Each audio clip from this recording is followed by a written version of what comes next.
and get moving. So, okay.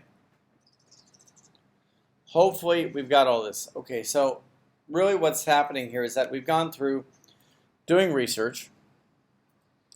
We've gone into wireframing. We've gone into prototyping. So what happens is that now we're going to execute the portfolio. And this is going to be a fairly short lecture. So going through the brief again, once again, all through this stuff.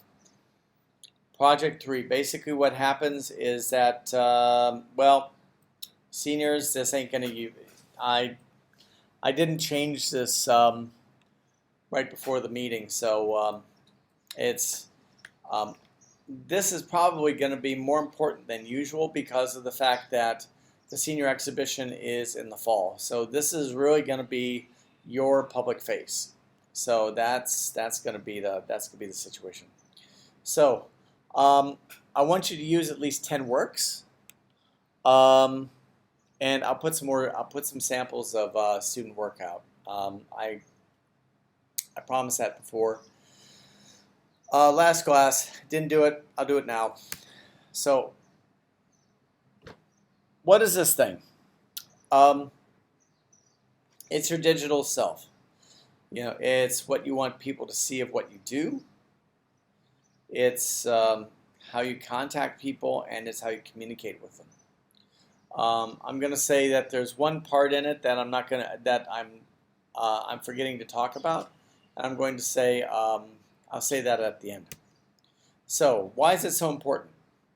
Well, this year there isn't going to be a senior exhibition until fall. So this is really the thing that you're going to be sending around if you're a senior to really get yourself seen. So this is like super important. And so that's why it's important. So, okay, I'll have this online. This is the part. These are the parts of a portfolio. Homepage, of course, and then kind of an about. You don't have to have your name. You don't have to have your face on it or anything like that. I mean, I know what the cultural stuff is here. Don't worry about that. That's not a big deal. But it's really good to put a human face on what you're doing, and then. Usually what you have is you'll have something like work. I've got a few examples of some famous artists' websites, and you'll see how they've structured things. And then contact. That's the one thing that I really kind of emphasize a lot is that probably except for your homepage, every other page needs some sort of contact link because of the fact that basically you want to have your door open to engage with your public as much as possible. I mean that's kind of it. And that's also another thing. Except for your homepage, I also like to have my social links out. And that's really kind of what I like. So you can see underneath here, I have a certain structure that I like, but it doesn't necessarily have to be this. But what's going on is that I have let's see here. Hang on just a second. Okay, hold on just a moment.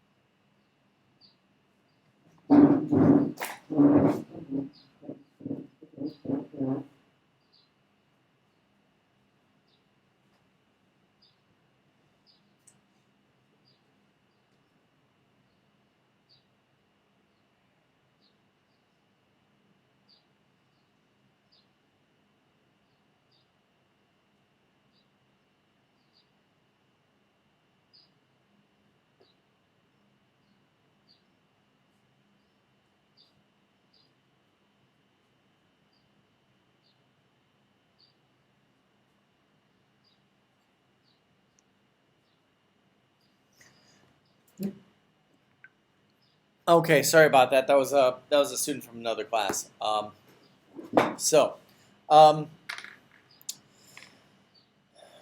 so in our last talk, we were talking about how um,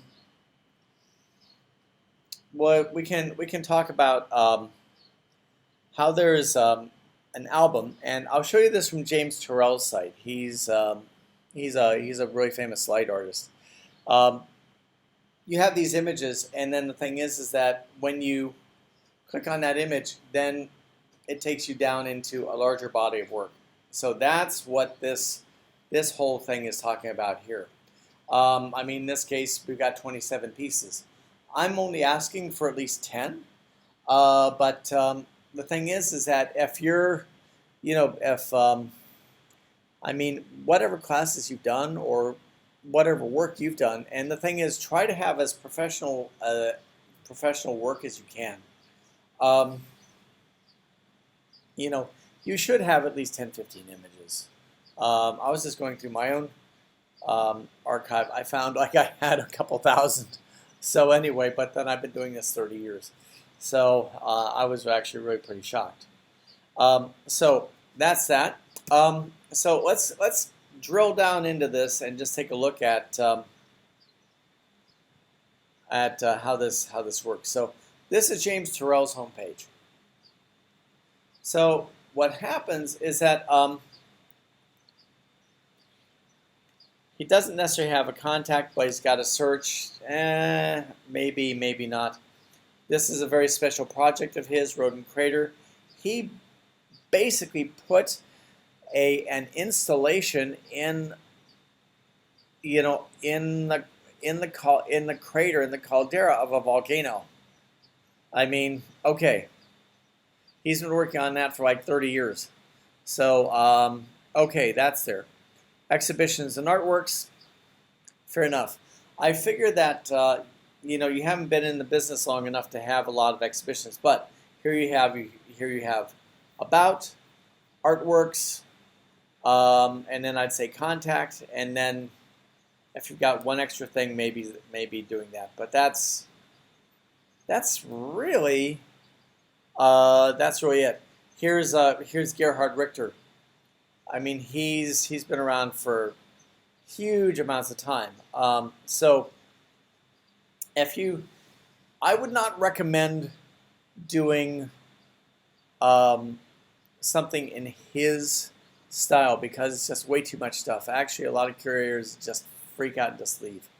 But you notice he's got there's a few things here that's kind of interesting. Is that he has an art biography, which I think you ought to have. Chronology, basically saying, just telling what happened to him over time. Quotes. How many of us have done a lot of quotes? Exhibitions. Myself, I've been in a lot of them, but the thing is that I'm kind of going like, you may be early enough in your career where you may not have that many, so you don't want to do that. Literature, videos. One thing that might be interesting is maybe links. There might be links to things that talk about your work outside, or there might be links to things that influence you, and that might be really interesting. And then news, but I'd say do contact instead. Experimental. This is crazy. I forget this guy's name. I think his name's Josh. But the thing is that what happens is that you can click on parts of this. You can click on parts of this, and it'll bring up the parts of the site. But this is just crazy, and I actually really love it. But okay, here's James Turrell. Actually, he showed it. He was in a show at NYU not too long ago, we have the same things up there, exhibitions, work, but whatnot. But these are his galleries. So actually, this goes down to about 10 of these. But each one of these, you roll over it and it has a little name on it. And look what happens. So these are his projection pieces. That's the first piece. And then what happens is that it lets you go into a much larger body of work, which is which is great. What happens is that it's good to get the person's attention and then get them into the room with the body of work, because then they're already interested. It's better to get them in with the first image and then open up the album than to hit them with everything at the same time. So that's really it. So this is a commercial one. This is instead of Terrell's model, this is another one that we can do. I think that you can put an album in Wix, and when you click on your project, it can come up and it can do this kind of Lightroom thing. This is actually very effective, and I think it's very workable. So those are a couple different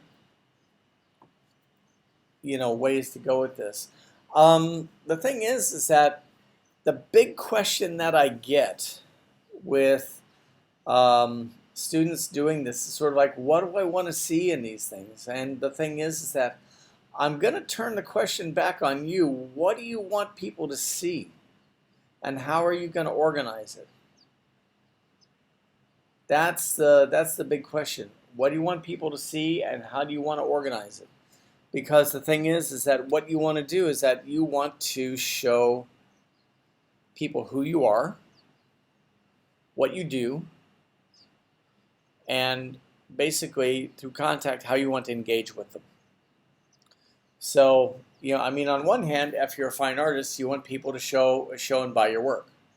If you're a designer, you want contracts. How many other animators? You either want contracts, or you want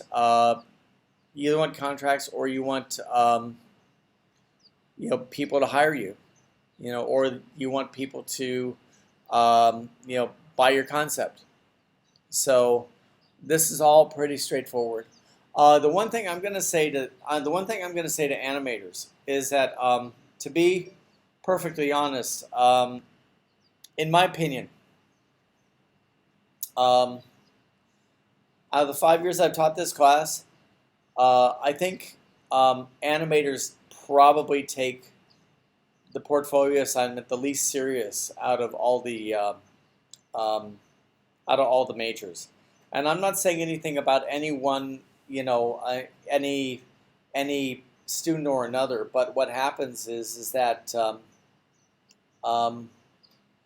I think what happens is that with the animators, I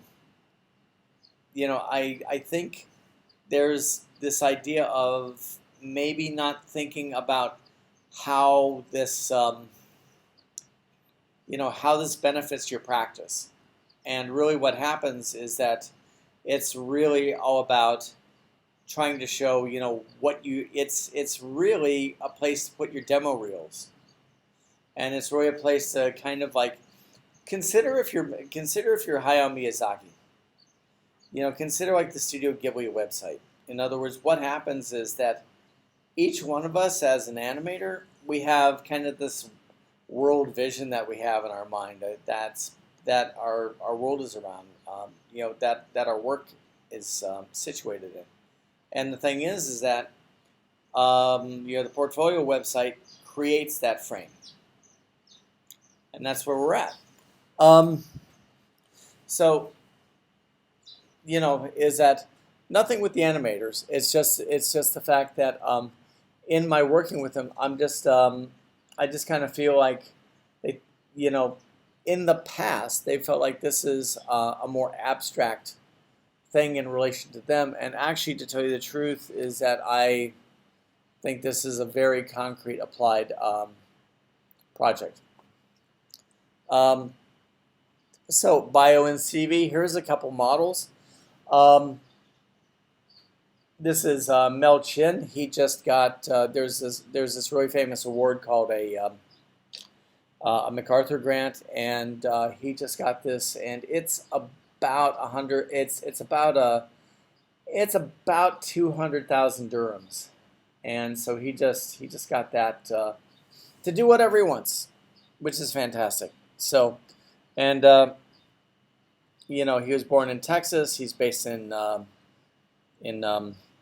North Carolina in the United States, and he just did a big HoloLens installation in New York Times Square, talking about global warming, and fantastic. So anyway, but this is just kind of like his bio and CV. Here's Jeff Koons. You might know him for his balloon dog, and he's been doing a lot for a long time. So you can see there's his overview and his awards and all that, and his talks and lectures. So there's all that. Contact information. Let's see here. This is Mel Chin, and you can see there's a contact form that you can put into your contact page in Wix. Really easy. I'd really maybe consider putting a little more content in here, but really contact just is pretty straightforward. The other thing that might be really good in contact is if you do a website. I mean, if you do a mailing list, put that in there too. So, but the one thing that if you notice out on Wix, you have the ability to do a blog, and that is a really good tool for engagement. In other words, it's a way to kind of be constantly telling your audience kind of like what you're thinking, what you're doing, sharing a bit of your process, your life with them. And the thing is that honestly, when you're a creative, as I've been for, I won't say it again, for a while, really what happens is that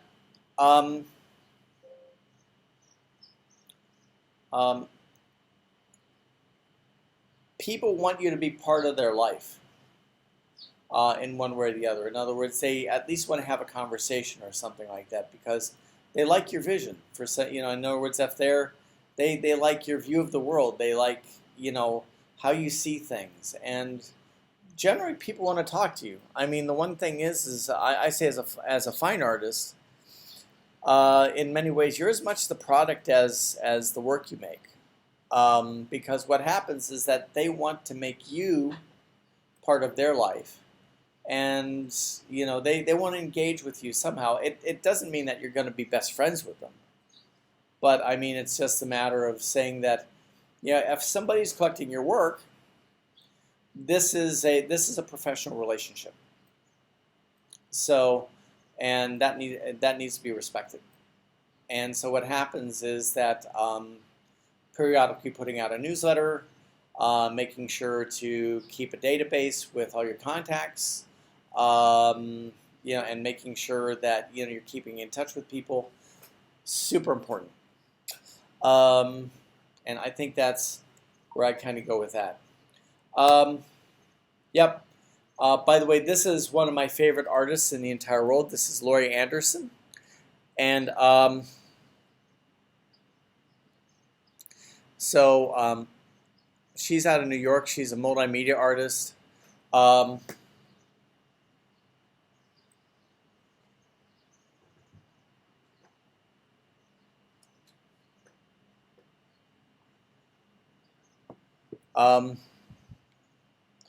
So what's interesting is that she's been doing a lot of stuff. She has a lot of people, but nevertheless, it's still pretty straightforward. So notice you know, that out on this thing, out on this page. Here's her Twitter, her Facebook, and her Instagram. Real straight up. And that's kind of it. I'm going to stop sharing.